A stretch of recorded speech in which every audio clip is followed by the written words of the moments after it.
Hello, I am the PC Expert Amateur, and this time we're going to take a look at a fan I can't even find on their website. I can only find it outside of North America. I looked on Amazon Canada and Amazon America, and it's been removed. Considering what a piece of junk this is, not surprised. It is the Freeze Mod RS15 with blue LEDs on both sides. Ooh, how thrilling. So you can even see through. You can see that interesting kind of, I don't know, rippling that they put on the leading edge of the blades. And not sure what they hoped to achieve there, but it does come with a 3-pin connector, as well as if you want to plug it into MoXD instead to go to the power supply directly. That's that too. So exciting. I know. Please contain your excitement because this is a thoroughly underwhelming fan with a maximum RPM of 1,000. And although it claims to have like a maximum decibels of 23 and a half, it's not even close to that loud because it's so slow and does so little in the way of moving air. It's very, very quiet. And let's move right to it since I can't really tell you much else about it.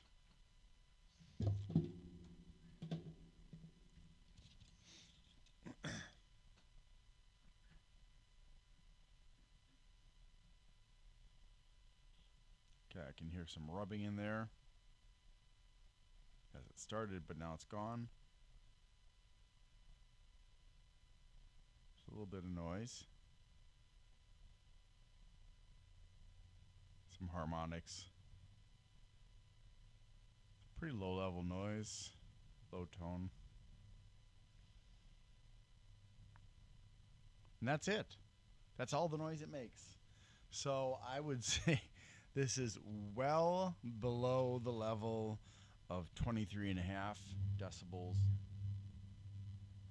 I can't say rightly where it's at, but I would say it's even quieter than the Acostas I just reviewed. So maybe 15 decibels. I'm just guessing though. I'm really not sure. But let's just blow that out of the water by comparing it to this Noctua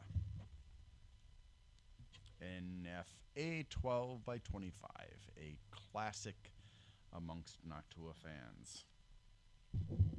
And lots of Noctua fans love this fan. All right.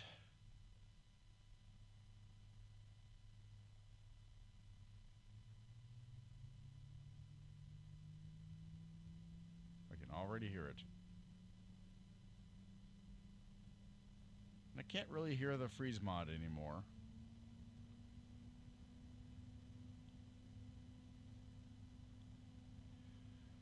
Yeah, so super quiet. What is this fan good for? If you need what it has to offer, which is virtually nothing because there's almost no static pressure whatsoever, and it definitely is not 50 CFMs like it claimed when I bought it. And I wonder why it was removed from Amazon America and Canada, but not Amazon India. You know, that's a little bit odd. But here's the reason you would want to buy it. Let me just turn off the light here and see if I can help you to see that better. It's kind of hard to see. There we go. This is the reason you would buy it.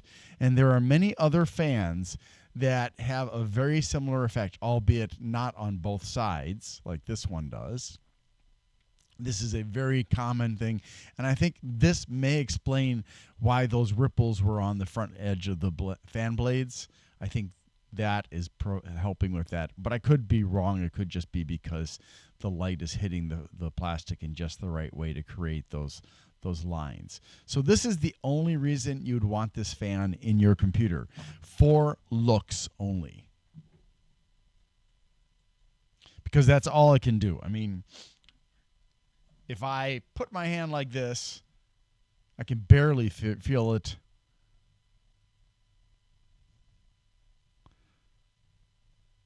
Now, keep in mind, this is at maximum RPMs. I can finally feel the pressure here. I don't know how poor that is, but that's really poor. It's probably like 0.001 millimeters of water. So, yeah, not good for a case, not good for an air cooler, not good for a radiator, just decorational. That's all you want it for. So if you have a space you want to fill and you want to have some nice looking blue light effects, here you go. But otherwise, forget about it. It's not worth the money.